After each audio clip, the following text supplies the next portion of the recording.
Shalom Bapak Ibu Saudara sekalian. Shalom. Terima kasih. Tema kita saat ini lebih dalam, lebih kuat, lebih tepat. Sejujurnya tema ini berat banget buat saya. Tapi saya mau tunduk karena saya juga belajar. Jadi terima kasih buat Ibu Iin.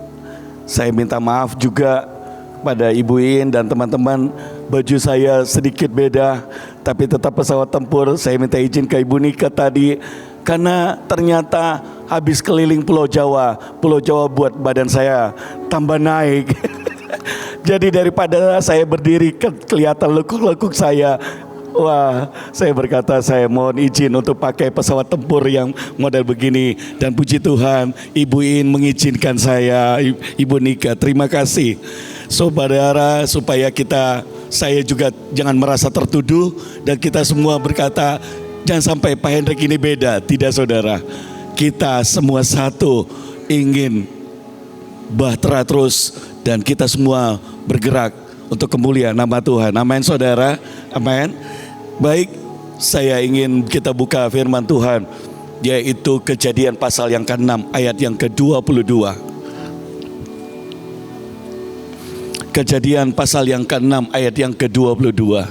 Boleh saya dibantu dengan LCD?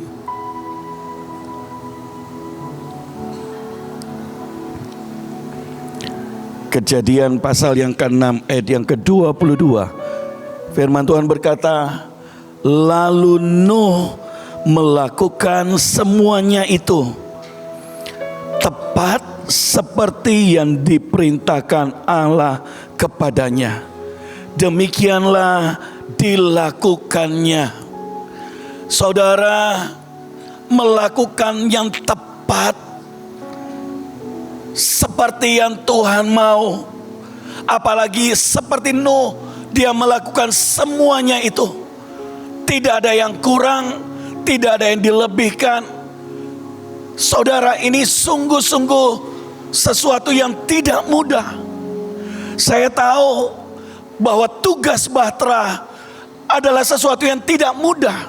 Saat itu Nuh disalahpahami oleh orang.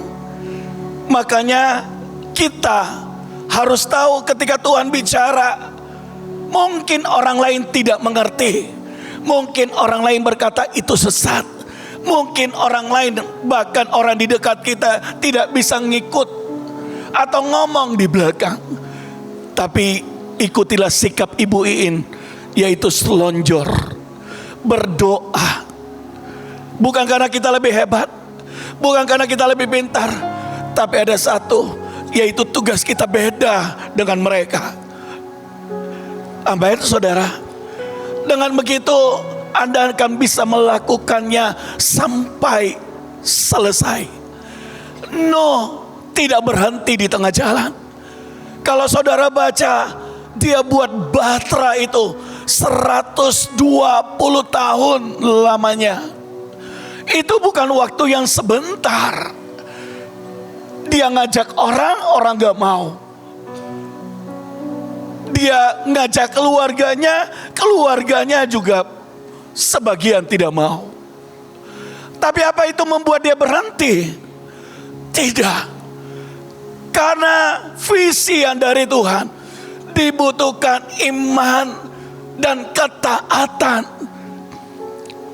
Dan seringkali apa yang Tuhan tanam di hati kita, Tuhan taruh, kita berharap bahwa orang lain akan bisa mengerti. Tapi itulah seringkali kesalahan pengertian kita. Karena sekalipun kita mencoba membuat orang mengerti dan kita melakukan semua yang terbaik, buat saya, Ibu In tidak ada sesatnya, saudara. Tapi sejak saya pertama tahun 2005, 2009, orang sudah bilang saya juga sesat di Makassar. Kota saya Makassar, saudara, Malembut. Tapi saya mau bilang hari ini di Makassar yang menari profetik gereja-gereja sudah lebih dari 10. Caranya bagaimana? Itu Tuhan.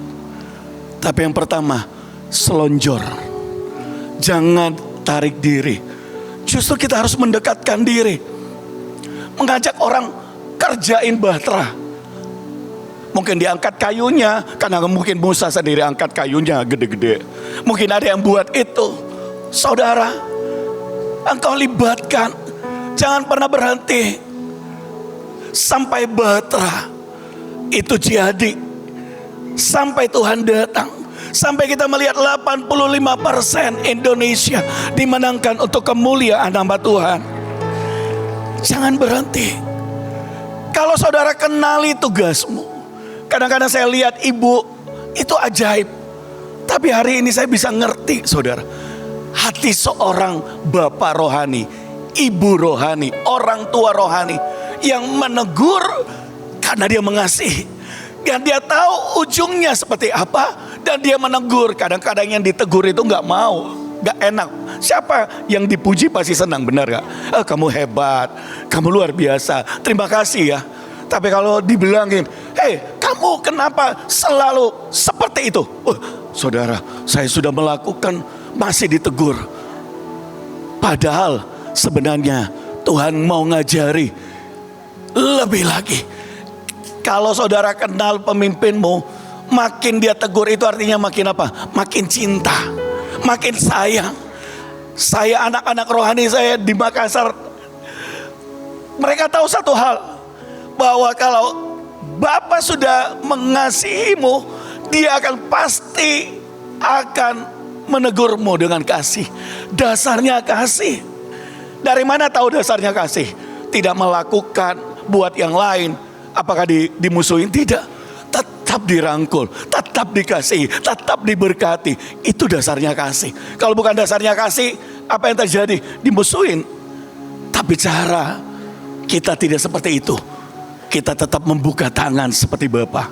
Kita tidak pernah berhenti untuk mendidik. Dan itulah Tuhan. Kita mungkin salah, tapi Tuhan berkata, ayo, hari ini aku mau buat percepatan. Lu melakukan semuanya itu. Kita di umur yang 25 tahun sampai batas berapa ini? 45 ke atas. Tentu bukan umur 17 tahun lagi atau 15 tahun. Jadi kalau kita punya keinginan, kerinduan untuk mau melakukan yang tepat, itu wajar. Kalau Tuhan menuntut kita untuk melakukan yang tepat, itu wajar. Kalau Ibu In punya standar terhadap orang-orang dekatnya lebih daripada orang-orang yang baru, itu wajar. Karena apa?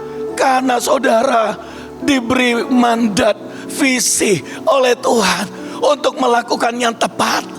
Tuhan sedang mencari siapa orang yang mau melakukan dengan tepat. Orang yang mau melakukan dengan tepat, matanya harus tertuju pada Tuhan. Apa yang Tuhan katakan, fokus sampai itu selesai. Sekali Nuh menerima mandat, tidak pernah dia letakkan di tengah jalan. Tidak pernah dia melakukan yang lain, tapi dia menyelesaikannya sampai akhir. Sekali kita mau berkata, aku mau berdiri buat Indonesia, aku adalah keluarga Bahtera, biarlah kita mau berkata, Tuhan pegang hatiku sampai akhir, untuk membawa lawatan Tuhan yang besar. Kemarin saya guyon sama istri, sama teman-teman di grup kami Yayasan Pelangi ini, istri saya Ibu Weni. Saya guyon, harga lawatan di Toraja murah ya, seharga 1-2 tas bermerek. Saya guyon. Di sana ada istri saya dan dia berkata, kenapa saudara pernah pengen beli tas bermerek? Tapi istri saya bilang, enggak, lebih baik buat lawatan. Enggak, saya pakai yang begini, sudah ada yang lain, saya udah punya. Saya bilang, enggak ada warnanya yang beda, mereknya yang beda. Enggak, Dan saya bilang, saudara,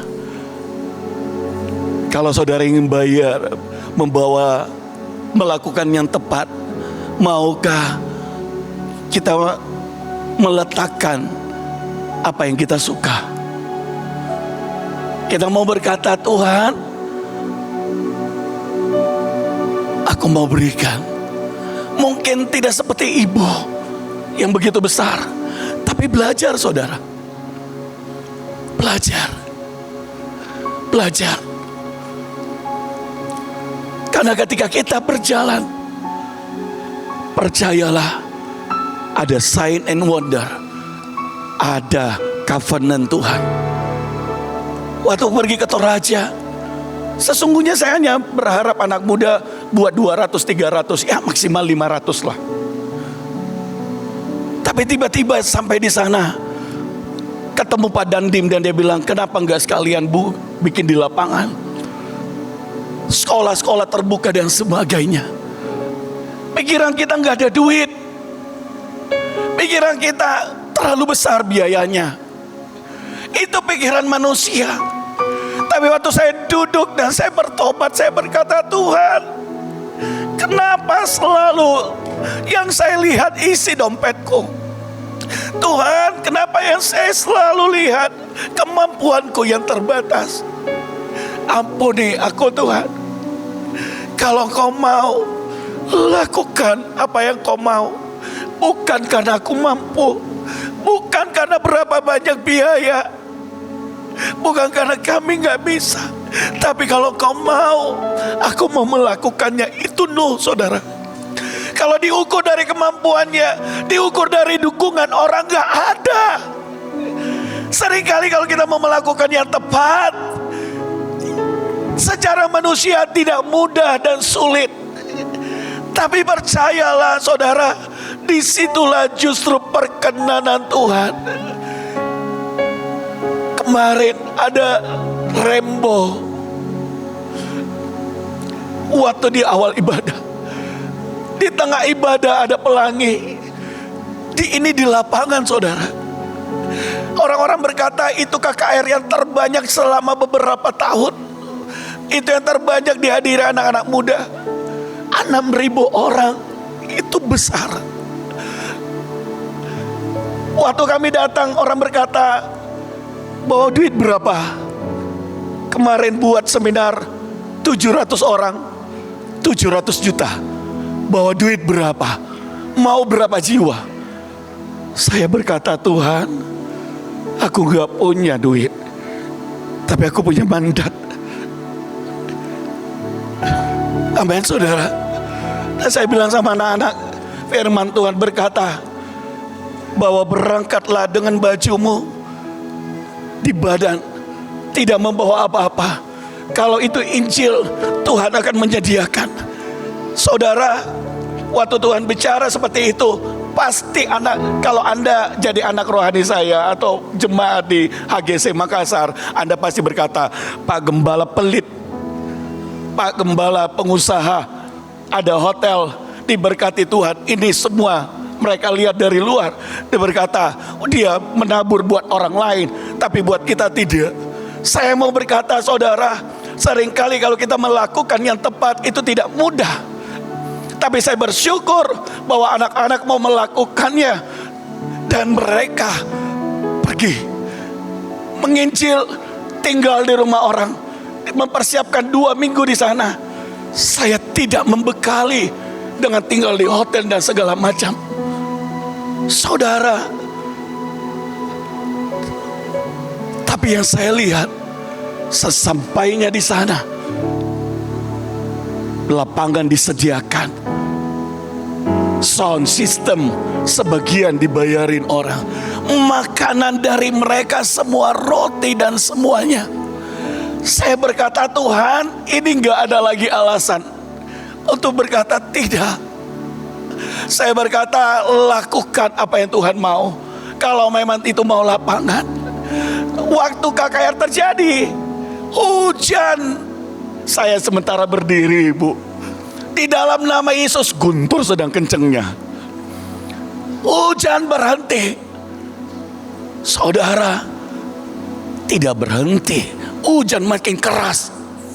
Saya bilang ini pengalaman yang pertama, karena selalu setiap ibadah ketika teriak Tuhan hujan berhenti, berkali-kali lebih dari 10 kali selalu hujan berhenti. Minta KKR selalu tidak turun hujan, memang tidak turun hujan.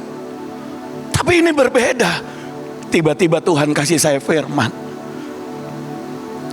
bahwa Daud menari-nari di lapangan. Dan Tamar istrinya berkata, engkau orang gila karena kau menari dengan budak-budak. Dan saya bilang hari ini kita mau menari, menyembah, mendengarkan firman Tuhan di tengah-tengah hujan badai yang keras. Dan tidak ada orang yang beranjak. Orang dilawat Tuhan dengan begitu ajaib. Semua orang, segala kemuliaan buat Tuhan. Mereka rebah, mereka teriak, mereka terlepas. Ada beberapa 2 kali Lucifer merasuki seseorang dan dia teriak, dilepaskan. Pindah lagi ke orang satu, dilepaskan. Dia teriak, saya Lucifer, dan dilepaskan. Kenapa kami ada di sana? Karena kami dapat kabar puluhan orang setiap bulan anak-anak muda mati. Dan Ibu ini yang kasih tugas. Sekali lagi saudara, sekali lagi Anda dan saya perlu selalu ditarik. Dan Ibu tahu bagaimana caranya saudara. Keliling Makassar, Sulawesi Selatan. Dan Tuhan suruh keliling. Kami tiba di Toraja. Saudara, dan hari itu hujan itu tidak berhenti. Tapi semakin deras hujan itu, semakin deras lawatan Tuhan terjadi. Padandim geleng kepala. Dari jam 4 ibadah, tadinya minta jam 5, orang sudah ibadah jam 4. Dan dia bilang, kalau bukan Tuhan, tidak. Ini tidak mungkin. Kenapa? Karena bikin seminar saja, kalau bukan uang, orang tidak datang. Kalau bukan ini dan itu, tidak akan ada. Dan dia berkata, ini pasti Tuhan. Karena orang tidak beranjak. Orang-orang disembuhkan, dipulihkan, teriak, dilepaskan.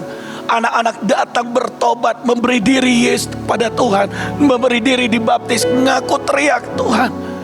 Saudara, hari kedua giliran pemuda, saya berkata, Tuhan, kemarin hujan, apa mereka kapok enggak ya? Isi saya bilang, doa saja, pasti nanti lebih baik. Saudara, jam 4 belum ada orang. Kemarin jam 4 ada penuh. Mulai banyak gitu. Ini jam 4 tidak ada. Iblis mulai bicara. Mereka kapok kehujanan kemarin. Saudara, anak-anak muda, Ivan, Karina, istrinya dan anak-anak muda, mereka tersungkur nyembah Tuhan. Anak mantu saya itu dari Katolik, tapi bikin saya menangis karena di tengah-tengah kerumunan orang, dia berbaur di situ dan dia angkat tangan dan dia nangis. Tapi sebelum acara itu dia yang pertama kali sujud menyembah. Saya berkata, Tuhan, terima kasih untuk cinta yang kau beri, untuk kesempatan kami boleh melayani Engkau. Saudara, hari itu terus berjalan ibadah. Apa yang saudara tahu? 6.000 orang datang memenuhi tempat itu. Tenda-tenda penuh sampai di luaran di sana. Kenapa bisa tahu? Karena ada daftarnya, ada kuponnya. Jadi ketahuan berapa orang. Setiap orang yang masuk di data di ini. Saudara, waktu terjadi lawatan Tuhan, tidak ada yang menjamah. dan orang rebah di tengah-tengah hujan. Ibadah mulai dari jam 4, tapi ramainya jam 5 sampai jam 9 malam. Dan mereka pulang dan mereka berkata, kami adalah prajurit Kristus. Mereka nyanyi, WL sudah berhenti, doa sudah ditutup, dan dia berkata, tolong jangan berhenti. Tidak ada yang mau pulang, saudara. Ini di tengah hujan. Sekali lagi, harga sebuah ketaatan. Dan saya belajar, saudara, kita semua belajar,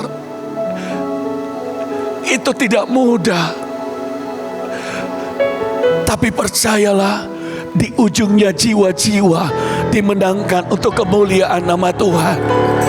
Saudara tahu? Dan dia berkata, ini sungguh-sungguh luar biasa. Dia berkata, ayo bikin lagi. Bagaimana kalau bulan Agustus? Bagaimana kalau kapan saja bisa? Dia berkata, terserah. Saya berkata, tunggu doa dulu. Kita akan buat lebih banyak. Saudara, anak-anak muda yang putus asa, baru saya ngerti setelah saya pulang, kenapa mesti hujan. Tuhan bilang, kan kamu minta anak muda yang radikal, kan minta anak muda yang militan. Kalau situasinya biasa-biasa, itu mah bukan radikal. Itu mah bukan pelantikan pasukan. Kalau mau pelantikan, harus di situasi yang ekstrim, situasi yang tidak biasanya. Tapi seringkali orang berkata, kenapa begini Tuhan? Kenapa seperti ini? Kita komplain, karena pemikiran kita berbeda dengan pemikiran Tuhan. Tapi Nuh mengerti bahwa panggilannya adalah menyediakan bahtera sampai selesai. Saudara, kalau saya melihat Mahanaim, saya selalu berkata kepada jemaat di Makassar, saya berkata kita belajar, tapi saya rasa kita belum bisa sama seperti mereka, karena mereka tentara. Amin. Mengakui kelebihan panggilan teman kita tidak rugi, saudara. Amin, saudara. Amin.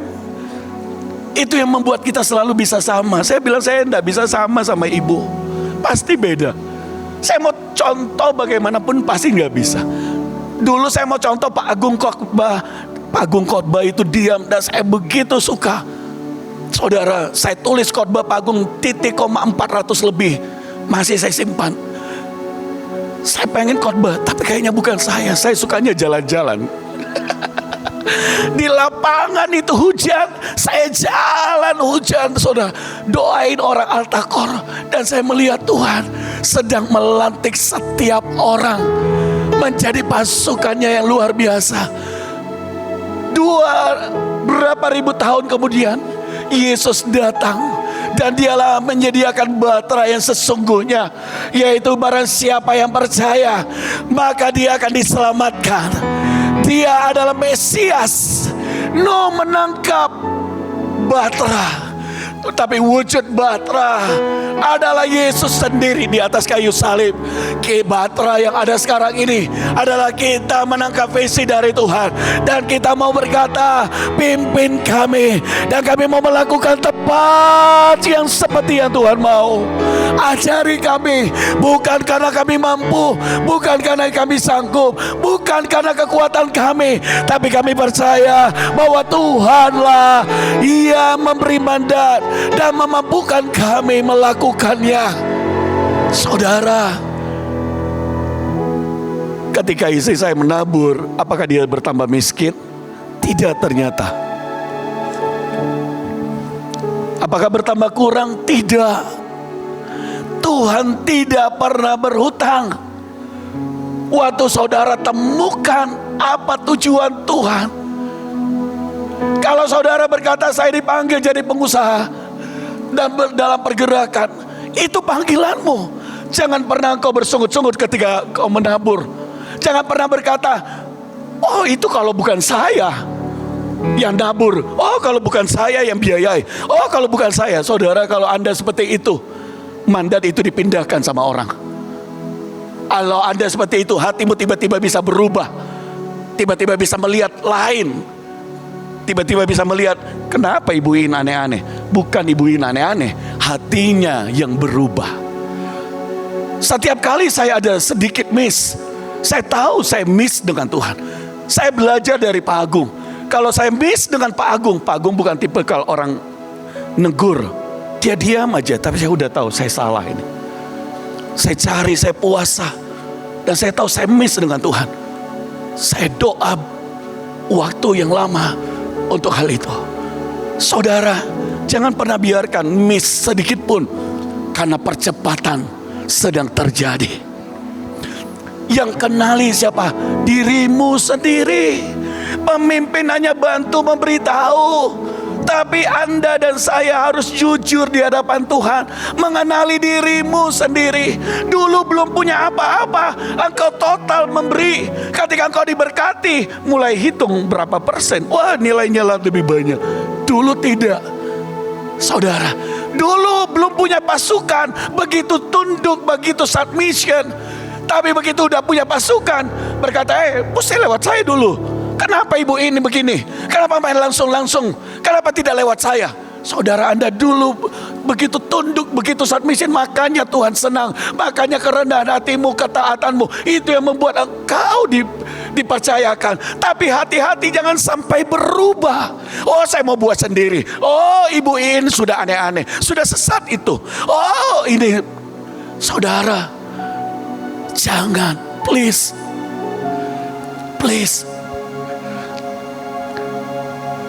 Harun dan Miriam sudah salah menafsirkan. Kenali diri kita. Kesombongan itu tipis. Kesombongan itu mirip seperti ilahi,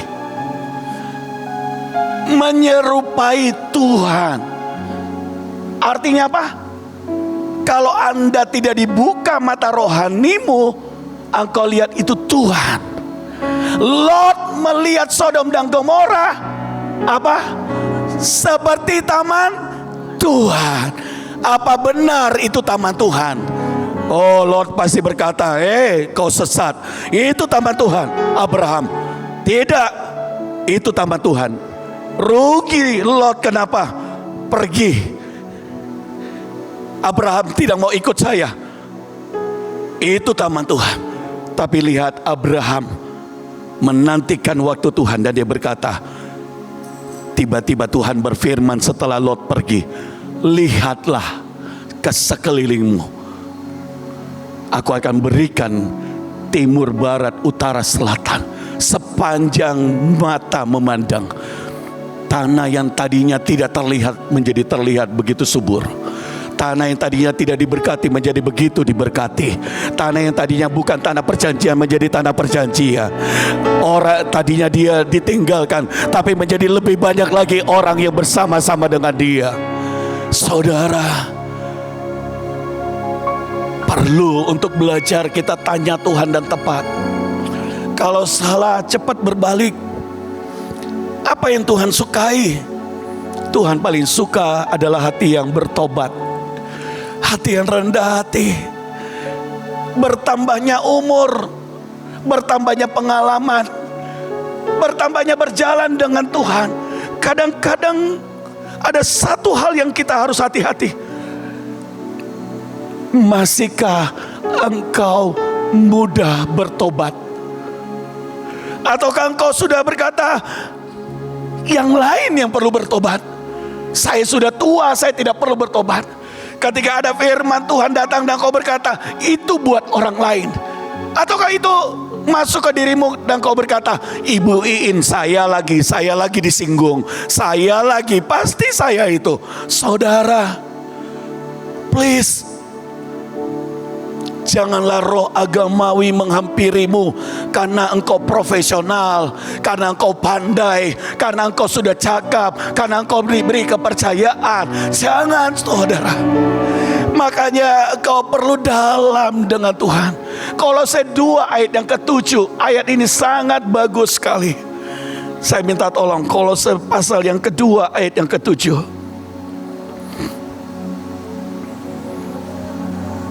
Hendaklah kamu berakar di dalam Dia dan dibangun di atas Dia.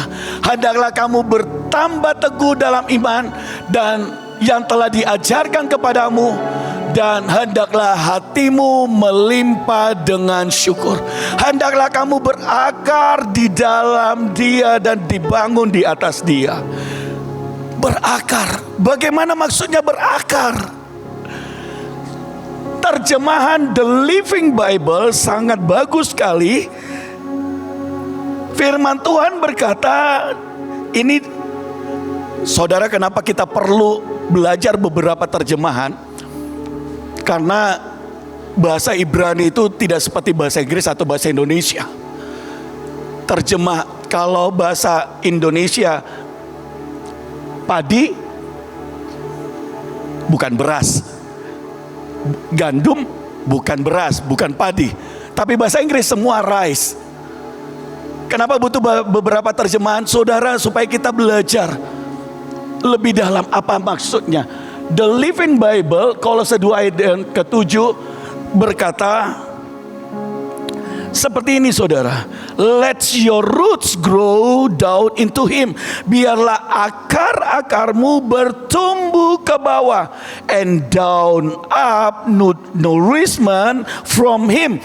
Menghisap makanan dari Dia. Amin. Artinya yang dimaksud adalah biarlah akarmu kuat adalah biarlah kita bertumbuh ke bawah. Anda tahu bertumbuh ke bawah? Silent. Anda tahu bertumbuh ke bawah? Deep. Anda tahu bertumbuh ke bawah? Disalah mengerti orang. Anda tahu bertumbuh ke bawah? Ditinggalkan seringkali orang. Saudara, tapi ketika Anda bertumbuh ke bawah, satu kabar baik, Tuhan sedang mempersiapkan bangunan yang di atas begitu besar. Pohon korma adalah salah satu pohon, bijinya kecil, ditaruh di padang gurun, tumbuh di padang gurun. Mesti batu yang pas oleh petani itu tidak terlalu besar, tidak terlalu kecil. Tapi batu itu satu persyaratannya, tidak boleh digulingkan oleh badai. Jadi ditaruhlah biji itu, batu di atasnya. Ada badai, batunya tidak beranjak.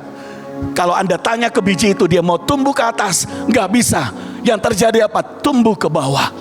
Saudara, waktu ada batu di atas kita seringkali begini, saudara, kita komplain, Tuhan, kenapa masalah? Kenapa bebanku begitu berat?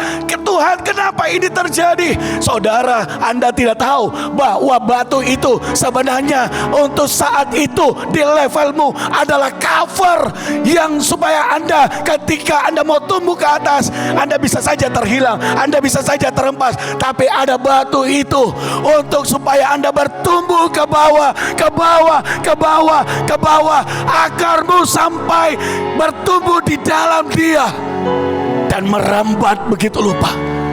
Bisakah engkau mengenali Tuhanmu yang selalu memproteksimu dengan caranya dan bukan dengan pemikiran kita? Bisakah saudara kita mau berkata, Tuhan sedang mau buat saya bertumbuh? Waktu kita dilantik tadi untuk pesawat tempur, saudara kita melesat ke atas. Ya, saya percaya akan hal itu.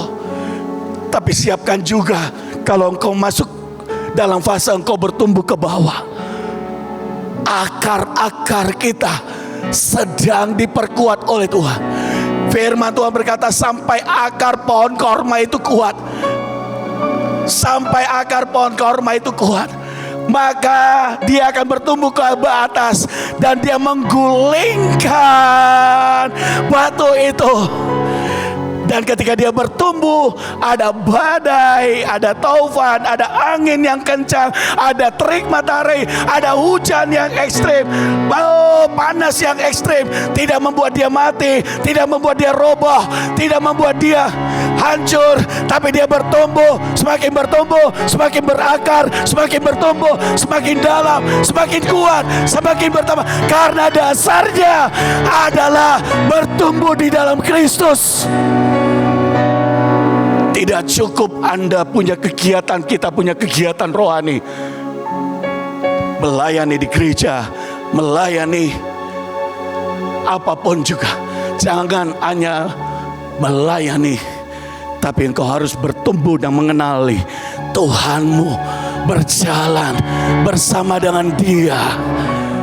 Itu membuat engkau berakar di dalam Tuhan. Kenali siapa Tuhan kita. Jangan ikut nebeng selalu pengenalan dengan orang lain, tapi engkau mengenali Tuhanmu. Amin, saudara. Bertumbuh ke bawah. Saya berdoa bahwa ketika saudara dibawa dalam percepatan yang ajaib. Oh, oke.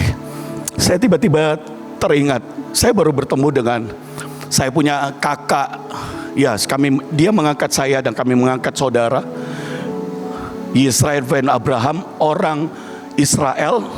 Dia gembala sidang dan dia punya sekolah Alkitab di Amerika. Dan setelah berapa tahun, dari 2018 terakhir saya ketemu, baru ketemu lagi. Dan ini yang dia beritahu ke saya. 7 tahun ke depan adalah 7 tahun kelimpahan. Dan dia berkata, tapi persiapkan baik, karena 7 tahun berikutnya adalah 7 tahun kekeringan. Dia seorang gembala, seorang rabi, seorang guru.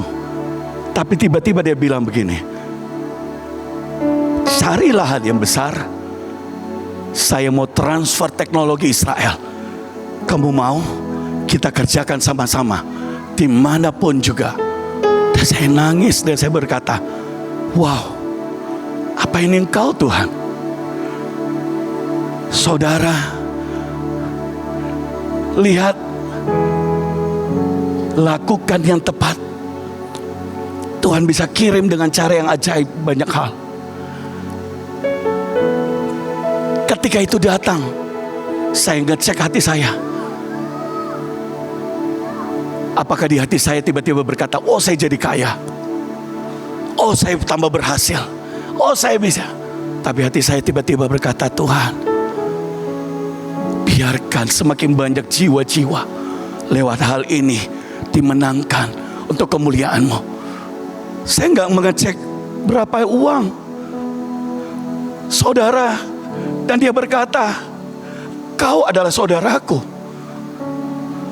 Kita sudah mengangkat perjanjian garam. Caranya ada garam 2 piring. Dan dia kemudian dia angkat garam yang saya angkat, disatukan dengan garamnya dia. Dan dia aduk. Dan dia bilang gini, sekarang pisahkan garam itu. Apakah bisa? Dia bilang tidak.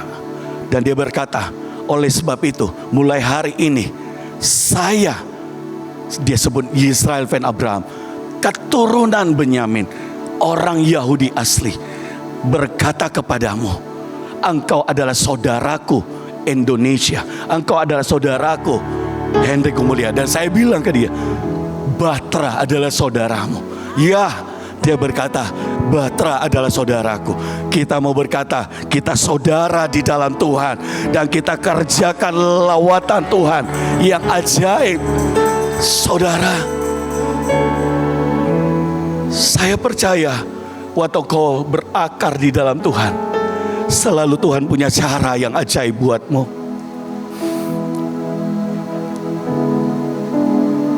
Buat saya pribadi, membauri perjanjian ini berkali-kali membuat saya menangis sebelum saya hadir. Karena saya berkata dari pihak saya merasa saya tidak mampu.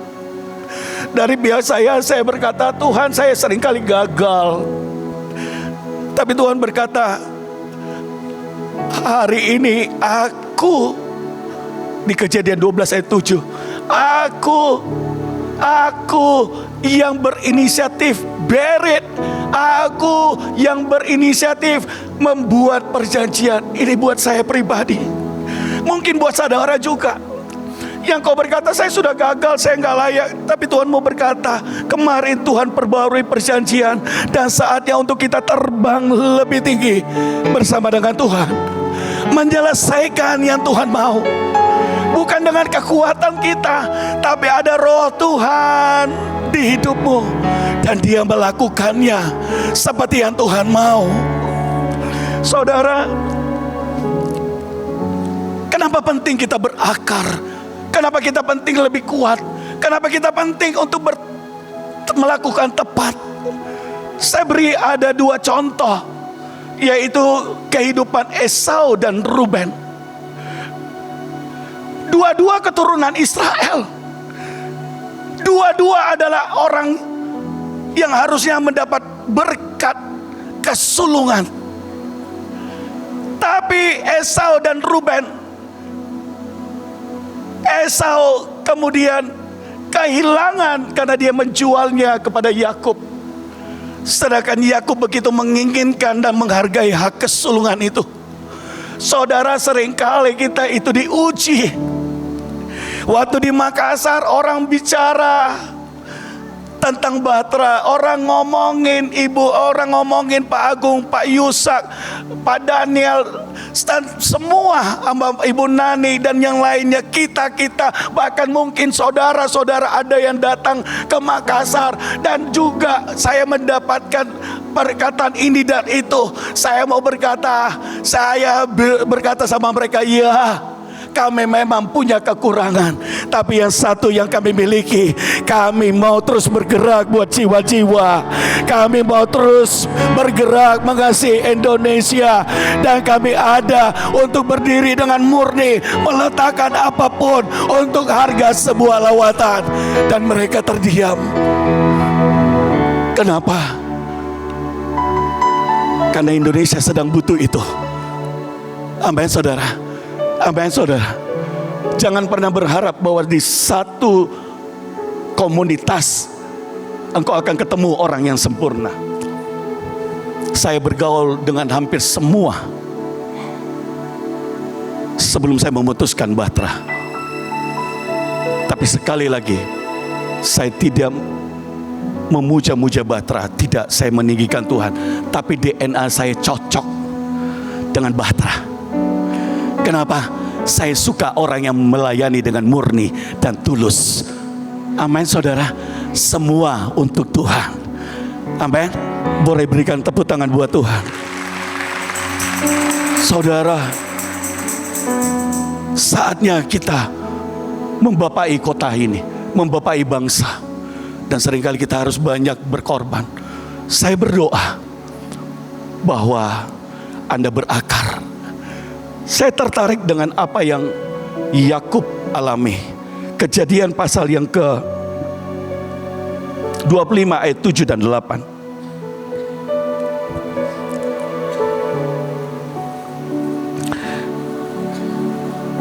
Kejadian 25 ayat 7 dan 8. Iya. Lalu bertambah besarlah kedua anak itu. Esau menjadi seorang pandai berburu, seorang yang suka tinggal di padang. Tetapi Yakub adalah seorang yang tenang, yang suka tinggal di kemah. Ishak sayang kepada Esau sebab ia suka makan daging buruan, tetapi Ribka kasih kepada Yakub. Yakub adalah seorang yang tenang. Kata terjemahan bahasa Inggris, Yakub stable. Seorang yang berakar, dia stabil pengikutannya dengan Tuhan. Seorang yang berakar tidak mudah diombang-ambingkan oleh orang, tidak mudah untuk berubah-berubah. Seorang yang stabil, maka dia akan bisa menyelesaikan, melakukan panggilan Tuhan, melakukan yang benar seperti yang Tuhan kehendaki. Saya mau berkata, hari ini tenanglah, tetaplah pandang Tuhan. Stabil kalau hanian saudara, tetap mengiring Tuhan apapun yang sedang terjadi. Percayalah Tuhan tidak pernah melepaskan engkau. Percayalah bahtera janji Tuhan pasti terjadi. Bukankah sampai saat ini Tuhan bekerja di tengah-tengah kita? Bukankah sampai saat ini Dia semakin ajaib bekerja? Bukankah sampai saat ini pemeliharaannya begitu sempurna? Bukankah sampai saat ini kelimpahannya terus terjadi? Saya berdoa, Anda mau berkata, Tuhan, aku mau menjadi orang yang tenang mengiring Engkau. Dan kalau saudara itu orangnya, kau mau melakukan yang tepat dan berakar, bolehlah angkat, boleh bangkit berdiri di hadapan Tuhan.